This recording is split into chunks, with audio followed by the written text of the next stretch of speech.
Hi everyone, thanks for being here and welcome back.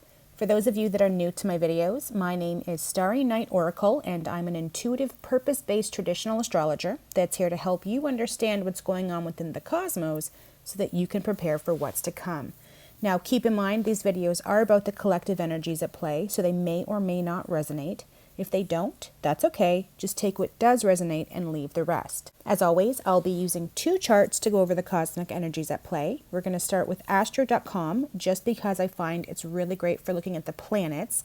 Then we're going to move on to the Time Nomad app just because I find with that one we get a clear picture of the smaller celestial bodies, which gives us a more detailed look at the subtle energetic influences going on behind the scenes. So now that's all said and done, I thought we'd take a look at the full moon in Aries happening at 6 degrees of Aries on September 29th, 2023 at 5:58 a.m. And keep in mind, I have it set to my location, so ignore the houses, the ascendant and descendant, as they're not going to be relevant to everyone. So for those that don't know much about astrology, the symbolism, or the general info, I'm just going to do a really quick run through of the basics so you'll know what I'm talking about and what we'll all be experiencing during this full moon. Astrologically speaking, the moon is considered one of the most important and influential celestial bodies. It rules our most intimate and personal experiences, it's the intuitive hits we get, it's our deepest feelings and moods, it's where we're vulnerable, our hidden fears, as well as the subconscious are all within the moon's realm. Very often, we're going to feel the pull of a full or new moon slowly drawing us in a week before it peaks, and will likely feel the lingering energies for up to 2 weeks after it passes. If we're not grounded, and sometimes even if we are, the energy of a full moon can knock us off kilter, whether that's emotionally, mentally, physically, or spiritually, which is why it's so important to have practices in place that help us stay balanced during these times. As for full moons specifically, full moons occur when the moon sits directly opposite the sun, creating a balance between light and dark. So in this case, the sun in Libra at 6 degrees sitting exactly opposite the moon in Aries at 6 degrees. As for the symbolism of full moons, during a full moon, the sun's light shines directly on the moon, representing the ways in which our conscious awareness, which is the sun, can shine a light on all that's hidden beneath the surface of our subconscious, which is the moon, so that anything we've ignored, denied, tried to brush away, or dismissed can come up to be seen, felt, acknowledged, and accepted, which can provide a sense of closure, and if not that, then at least show us where we still need to do the work. Now, on that note, full moons are seen as powerful times that bring collective endings, culmination, and closure to situations in our lives and within the 3D reality in which we reside. If you can hear a cat in the background, that's my cat. She makes noises when she eats, so if you hear anything, just ignore it. Now, much like new moons, the energy of a full moon does encourage us to release and let go of the things that no longer serve, so that there's room for new things in our lives as we move forward on our destined paths. And I do just want to quickly mention one more thing before we get to the actual chart. This is the last full moon that we're going to have before eclipse season, which is happening next month in October. So we have an annular solar eclipse in Libra on October 14th, and then we have a partial lunar eclipse in Taurus on October 28th. So when I say that October is going to be intense as fuck, I'm not kidding. Not only do we have 2 eclipses, we also have Pluto in Capricorn finally going direct on October 11th, which is just a few days before the first eclipse. So if you can, use this full moon to put out the energies to help you manifest the things that you really want in your life. Okay, so now that all of that is said and done, we're going to take a look at the chart and see if we can really get into this. I've had a little bit of a chance to sit and go over it, and I think it's going to be actually a really great full moon for a lot of people. It is going to be empowering. It is going to be intense as fuck. It is going to be charged energetically, but I do think that it's going to be a great full moon, and I think that it's going to be very liberating for a lot of people. Maybe not the day of, but within like the week or 2 to follow, that's when we're going to start to see some changes. So first and foremost, what we are looking at, I'm just going to take off these 2, is the full moon in Aries at 6 degrees. And so what we're dealing with is Aries energy. Aries is ruled by Mars, the god of war. It's a fiery, feisty energy that initiates action, makes bold moves forward, takes the lead, and rushes into battle. It's assertive. It's the archetype of the warrior, the fighter, and the leader. And again, like I said, it's represented by the god of war. So Aries governs action, drive, determination, and independence. And it's not at all afraid to blaze new trails for other people to follow. And being the first sign of the zodiac, Aries energy is fearless in the pursuit of self-fulfillment.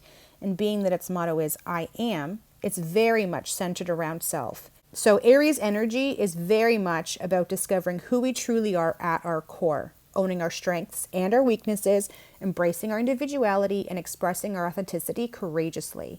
And then, as we step into ourselves, embodying all that we are, that's where the deep transformation takes place. It's the kind of transformation that allows us to let go of our insecurities, to let go of our doubts that hold us back, because we finally know and believe that we're more than capable of creating lives that we truly love simply because we can.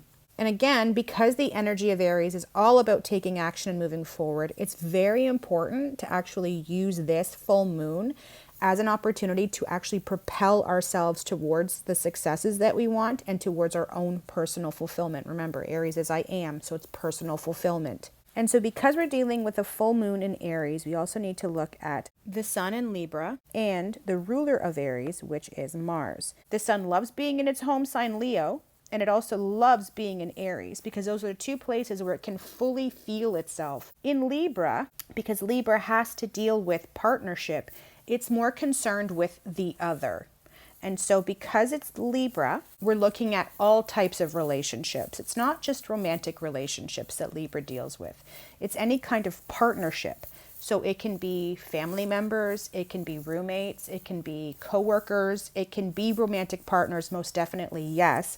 But it isn't just that. And so with Mars and the sun in Libra, we're dealing with a very tactful, diplomatic, compromising energy versus this very independent, assertive, fiery drive of Aries. And so these two things are kind of at odds because they are sitting opposite to each other. And so we're caught in this weird push and pull between being concerned with the other and relationships and those around us, but at the same time being like, but I also need myself, and I also need my independence, and I also need these things just for me, and I need for my needs to be met, because I can't just keep giving to something else when I'm not getting anything in return. And so this is the point where we really go within and actually take a look at our emotional needs, because it is the moon, which is our emotional needs, and we start asking ourselves questions like, where do we feel like we have self-abandoned within relationship, or where within relationship are our needs not being met and are we not able to move forward? And so I'm feeling like very much for the next 6 months, although it's already started with the South Node in Libra, that we're going to see a lot of relationships falling apart, or just people breaking up or changing their situations, losing friends, gaining new friends, removing people from their lives that just don't fit anymore. We're going to see a lot of that coming over the next 6 months during the eclipse season. And if you're in a happy relationship and you're both happy and you're in a loving, committed relationship, don't be fearful of this, because this isn't for everybody. But because the South Node, I'm going to clear all of this off just so that you guys can see. Because we have the South Node also in Libra, which is this little thingy right here, and we have the North Node in Aries. The South Node is very much about moving away from where we are comfortable, where we feel safe, what we're familiar with, and the energy of the things that we've done in the past, and so it feels familiar. And being in Libra, it's familiar relationships. And again, it can be any kind of relationship. But with the North Node being in Aries, it's very much about asserting ourselves. So I guess we'll get into the aspects now, just because the moon tends to be very influenced by the things that are going on around it. And I look at it like it's an energetic imprint of all of the energies that are at play during this full moon that are sort of influencing the full moon as we're experiencing it in its fullness. So right off the bat, we have the North Node and Eris in Aries. Again, Aries is the I am, it's the independence, it's ourselves. And we have the South Node in Libra, which has to do with relationships. And we have Venus and Juno in Leo, and Venus is finally direct. I did do a video on that, so for those that want more information on Venus direct in Leo as it's moving through its post-shadow phase, by all means go watch it. It'll probably be helpful. And so what we have is a trine between Venus and Juno and the North Node and Eris. And then we have a sextile over to the South Node in Libra. So this full moon is very much about looking outside of ourselves for acceptance and approval to validate that we're good enough, deserving, and worthy, and getting that from others when really we're supposed to be, and I don't actually want to say supposed to be because that implies that there's a right and a wrong way of getting to where we're headed. So instead, I'm just going to say we could be going within and cultivating that sense of self-acceptance and developing our I am, which is this Aries full moon, and recognizing that it doesn't matter what other people think or how they perceive us. All that matters is that we recognize our own inherent worth and value and step into ourselves and embrace who we are with confidence and pride and a healthy sense of ego. Because I'm sorry, the ego is never going to go away, and there's actually nothing wrong with having an ego so long as it's not egotistical. And so that's very much about this South Node of trying to please others and exist for others, and all of the spaces in which we self-abandon for others because we don't feel good enough. And with Venus and Leo, it's very much now about finding that self-confidence, finding that sense of self, and really leaning into that Leo and Aries energy of the North Node with the trine over to Venus, and existing in that fiery dynamic energy of knowing who we are and not being afraid of what other people think or offending them, and just being that. Now, here's the catch. As we step more and more into that space of self-love, we actually begin to see things differently. And so all of the places in our lives where we've compromised, we've self-abandoned, or kept the peace for the sake of not wanting to rock the boat, or just to remain where we are within relationship to another. And again, we're dealing with Libra. So it's any kind of relationship. And I know that I keep saying that, but I just really want to drive it home because everybody thinks it's just romantic, and it's not. It can be our friendships. It can be our family. It can be coworkers. It can be a business partner. So it doesn't just have to be romantic. And so with the South Node in Libra, and even the Sun in Libra opposite the Moon, it's very much of how we've now reached the point of culmination with the full moon, where we're no longer able to or desire to put our needs on the back burner and settle for less than we deserve, because we know that we're deserving of every little thing that our hearts desire. And more than that, we know we can have it, even if it means we have to walk away from certain people or situations in our lives. And I say this because we're dealing with the South Node in Libra, which is that karmic energy that we're moving away from. We need to release or leave behind as a collective, not just as individuals, but as a collective for our highest collective good, which in this case, because it's the South Node, it can be toxic partnerships and relationships, among other things. And then this North Node in Aries represents our destined path and the direction we're meant to move to fulfill our highest collective purpose. And being in Aries, it's all about this independence, the self-assertion, taking charge of our lives and asserting our boundaries when necessary, as well as engaging in conflict. And I don't really like the sound of that, so we're going to say having uncomfortable conversations in order to rebalance situations and have our needs fulfilled. But it's not from a place of codependency or being selfish or needing to have or retain control. It's more about knowing thyself. And in that knowing what you need and saying what your needs are and saying what needs to be said, your needs can be met. And if they're not, then that's where you know that this isn't serving me anymore and it's time for me to go. Okay, so now that's all said and done, what we have is the full moon at 6 degrees peaking in Aries. And after that, what we have is the full moon moving on to meet with Chiron. And Chiron is the wounded healer. And so this is going to represent healing some of our I am wounds, especially when it comes to self-abandoning for others. Then it moves on to this beautiful trine with Venus and Juno in Leo, which is very much about that self-love and commitment to our own well-being for our own highest good, so that we can bravely step forward into our destined paths and create lives where we're living up to our highest potential. Now here's where things get a little interesting. As the moon is trining over to Venus and Juno, they're sitting in a hard square to Uranus and Taurus. So generally speaking, squares are difficult aspects that cause us to feel challenged or like we're struggling, but they ultimately serve a higher purpose in that if everything was always easy, we wouldn't have things to overcome, and so we wouldn't really grow. As for Uranus, Uranus is associated with breakthroughs, breakdowns, pushing past limitation, revolutionary change, rebellion, progress, society, and massive shifts within our reality. Uranus is also the higher octave of Mercury and deals with flashes of insight or intuition, epiphanies, thinking outside the box, telepathy, and knowing beyond what we know with our logical way of understanding things. And as for Taurus, that's the first earth sign of the zodiac, and it deals with the physical 3D reality in which we all reside.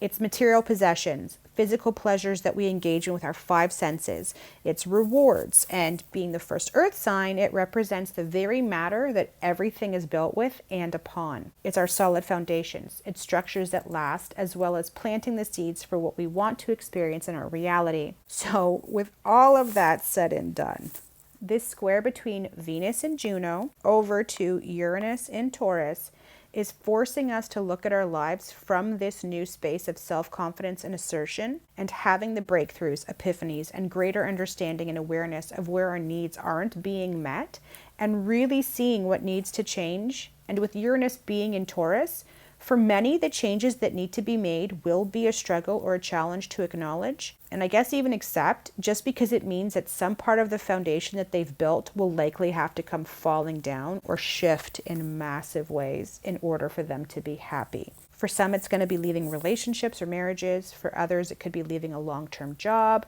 For some, it might be moving to a new location. Again, we're dealing with Uranus and Taurus.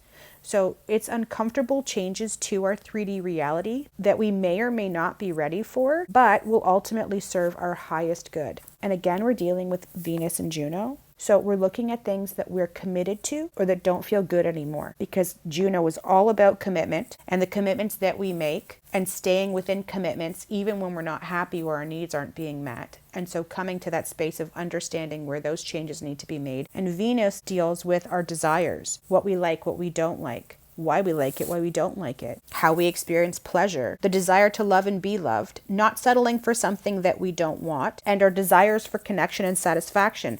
And in Leo, I mean, if you don't feel that passion, then you don't feel that passion, and that's a sign. Now, it is worth noting that we do have this beautiful supportive sextile between Venus and Juno over to Mars in Libra. Unfortunately, Mars, the god of war, ruler of Aries, isn't happy in Libra. Typically, he wants to rush impulsively into battle, no holds barred, take no prisoners.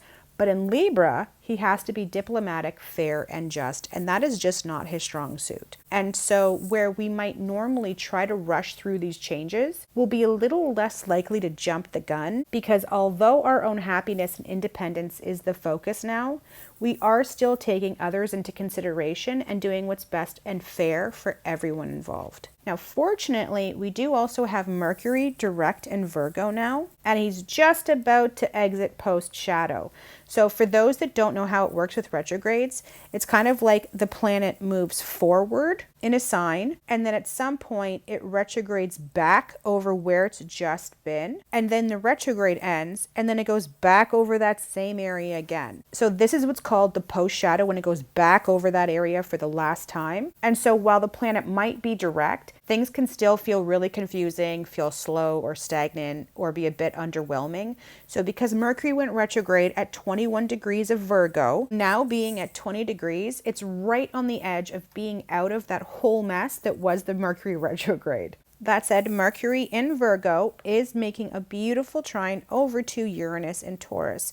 And remember, Uranus is the higher octave of Mercury. And because we're dealing with Virgo and Taurus, which are both earth signs, which have to do with our 3D reality, this aspect is going to help us understand the necessary steps, strategies, and actions that we need to take in order to create the changes in our 3D reality that we want. Now, for the most part, the understanding and clarity will likely come after the full moon, but we are going to get these intuitive nudges and hits in the right direction while the full moon is happening. Now, granted, we are dealing with Mars and Uranus and their aspects to Venus. So, I mean, shit could just pop off out of the blue. But I don't think that that's going to be the case for most of us. And while all of that's going on, we have Pluto retrograde in Capricorn, making a tense square over to the South Node in Libra and the North Node and Eris in Aries, which is putting us all at a collective choice point. It's the struggle between choosing a new path that's aligned with our independence and our personal sovereignty, which is the North Node in Aries, or remaining in the outdated patterns that no longer serve our highest good, but we remain in because they feel safe, comfortable, and familiar, and the idea of changing is just too scary or overwhelming. Again, Mercury in Virgo is making a trine over to Uranus and Taurus, and this should definitely help with this. So that's pretty much everything that I'm seeing on this chart. We're going to move over to the Time Nomad app just to see what else is going on with some of the smaller celestial bodies and if there's anything going on there. So we're over on the Time Nomad app. Again, don't pay any attention to the houses and sort of where they all fall. I find that Time Nomad doesn't really change the houses when you're doing an event. So right off the bat, what I see is Icarus at 27 degrees over to Neptune at 26 degrees of Pisces. And so we're dealing with Sagittarius and Pisces. And so these two are at square right now. And Icarus is where we take risks in our lives. It's learning our limitations, how hard to push, how far to push, when to stop pushing, to know our limits and to not keep going. And so Icarus is now direct in Sagittarius, making this square over to Neptune, retrograde in Pisces. And so this is very much about being confused about where it is that we should take these risks or take this action. Because with Neptune in Pisces retrograde, that's a lot of confusion, a lot of illusions, a lot of delusion, a lot of not being certain if we're on the right path and doing the right thing, and if where we're going is where we should be going. And so this desire to take risks, because in Sagittarius, we definitely want to take those risks. It's sort of like this water of Neptune is putting out the fire of Sagittarius. And so we don't really know what way to go. And when we don't know what way to go, we don't know what actions to take. At the same time, we have Pluto retrograde in Capricorn at 27 degrees, making a sextile over to Neptune retrograde in Pisces. This is very much with Pluto in Capricorn retrograde. Pluto is death, destruction, rebirth, transformation. Pluto is the phoenix that rises out of the ashes. It literally tears everything down in order to rebuild and to rebuild better. I'm not going to say build back better because it's not that. But it's very much about Pluto destroys everything in its path. And with Pluto in Capricorn, what we're looking at is governmental structures, people in positions of authority, corporations, the corporate ladder, tradition, everything that is patriarchal. And to some degree, it's like the old world. And so with Pluto in Capricorn, the world as we knew it is being destroyed. And that isn't necessarily a bad thing at all. And I know it feels like it is, but it isn't, because what we do have is Uranus in Taurus building new earth, because Uranus deals with society and revolutionary change. And it's in the first earth sign of the zodiac. And so here we are actually building new earth in revolutionary new ways. But in order to make room for the new, the old has to come down. And so we're caught in this weird space. And it's kind of interesting how Neptune rules the media. And so right now, the media is just out of control. And it's caught in this weird space between the old coming down and the new being built. And technically, it's a sextile to both of them.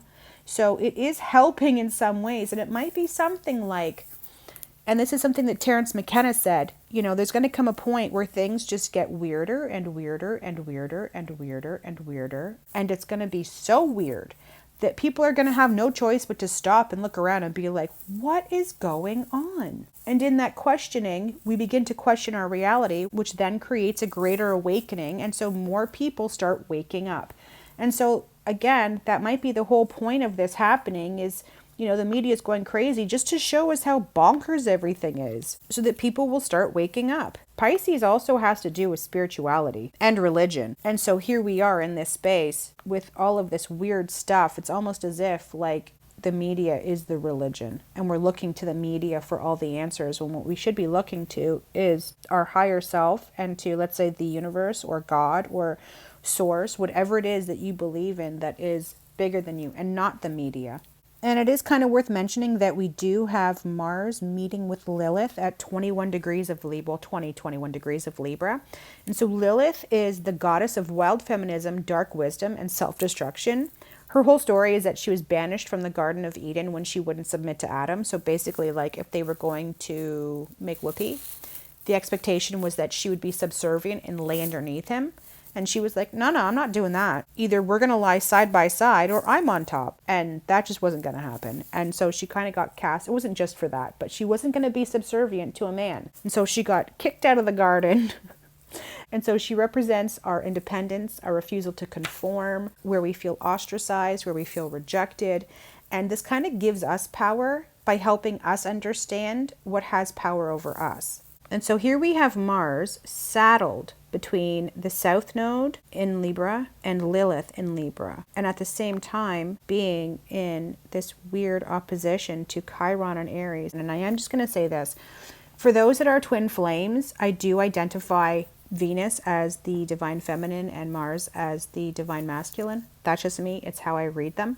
And so this is divine masculines being caught in karmic situations with somebody that doesn't necessarily treat them the way that they deserve to be treated. And so this is the healing of these wounds. By going through this partnership, he's able to identify what he desires and needs and where he's not being treated fairly or kindly, and take the action in order to get out of it. Because once he meets with Lilith, which he already did, he then moves on to the South Node. And when we think about that, it's the releasing of the karmic past and karmic situations. And this is karmic relationships.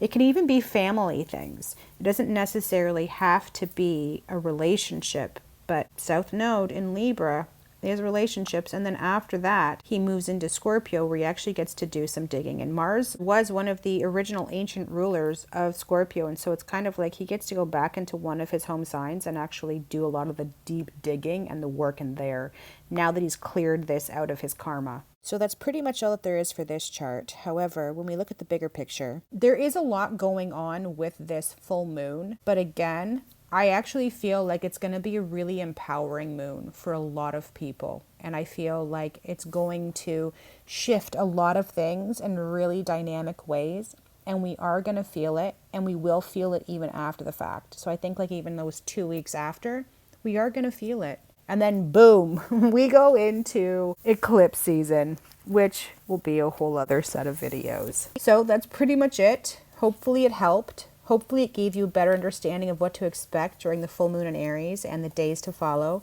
Again, I do truly believe that when we know what's going on within the cosmos, that we can prepare for what's to come, or at least make sense of what we're feeling or moving through or seeing in the world outside, knowing that it serves a purpose and it's to help us align with our highest good for the highest good of all.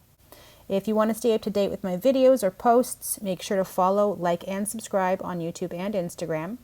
I hope you're having a great evening wherever you are. My name is Starry Night Oracle, and I have been your astrologer for this video.